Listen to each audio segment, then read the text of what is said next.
This will be an example of using a DXF file on your Milltronics 9000 control to drill holes. So we're going to have multiple holes in two different sizes, and it's going to show how easy it is to bring in the holes without having to type in every single position. So we're going to have a piece of 6" by 6" stock, 1/2 inch thick. X0, Y0 will be the top left corner. So I have a conversational program started. F8 program, F3 last. You can see I define the solid model stock size, and then select F10 next. And I have tool number 11, which is a 1/4 inch drill. And now normally you would select F6 insert, F3 drill, and then F1 start, followed by all your different positions of your holes. But when you're bringing in the DXF, you select F7 CAD.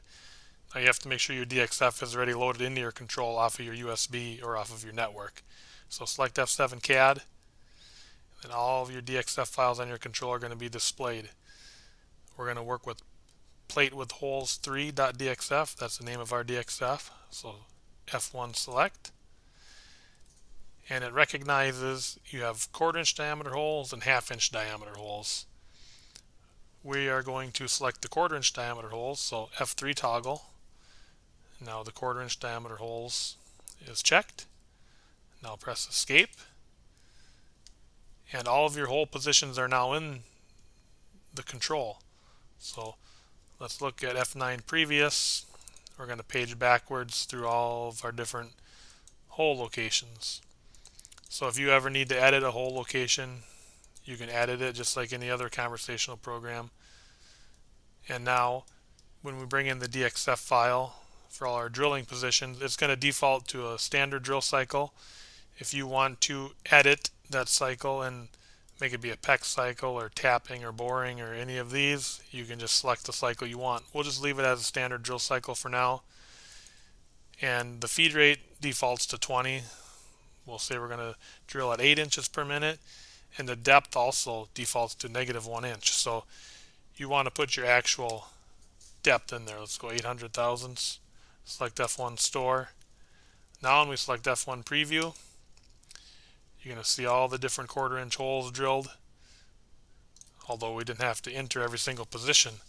So now let's press escape to go back to our program, and you can either select F10 next, or you can type in the event you want to go to. I'll just press F10 next to cycle through all the different hole positions.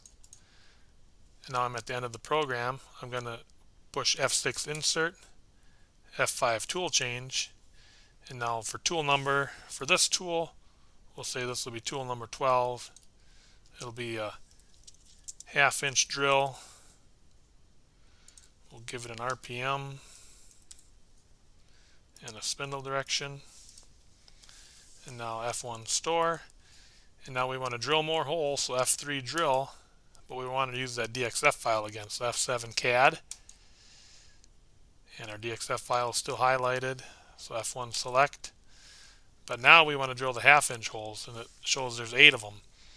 So let's highlight the 1/2 inch field, F3 toggle, so our box is checked. And now press escape.